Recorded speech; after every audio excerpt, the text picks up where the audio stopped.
I-2109 is attracting big money on both sides of this issue right now. First, what is that capital gains tax? It took effect last year, and it levies a 7% tax on the sale or exchange of long-term capital assets like stocks or bonds.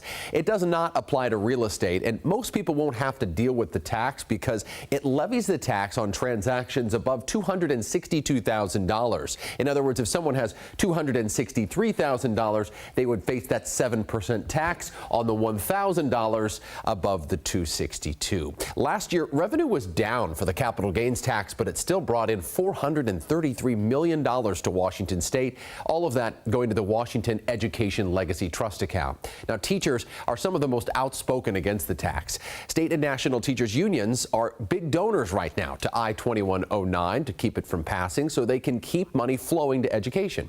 I met up with Jessica Olson. She's an elementary school teacher on Mercer Island and says since the capital gains tax has been collected, more special education students have had access to her classrooms because of extra funding for paraeducators.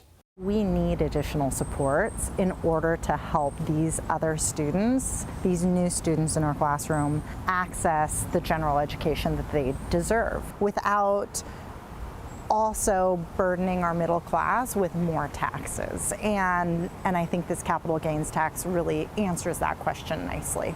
But on the other side, those who want to repeal the capital gains tax and want you to vote yes on 2109 says it's a backdoor income tax and say it causes more harm than good. Vijay Boyapati is a software engineer and a spokesman for the I-2109 campaign called Let's Go Washington. He says all the tax does is punish success. I think having a capital gains tax is a big disincentive for people to come to our state now, and I think that's going to do tremendous harm to our economy going forward. I want people to think about what would our state look like if we hadn't had Amazon, if we hadn't had Microsoft founded here. It would be a completely different state. We benefit from the best and brightest coming to our state.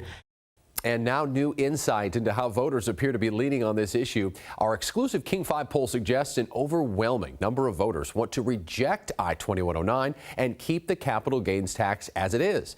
55% say no to the initiative, and our poll of 700 likely voters in Washington state.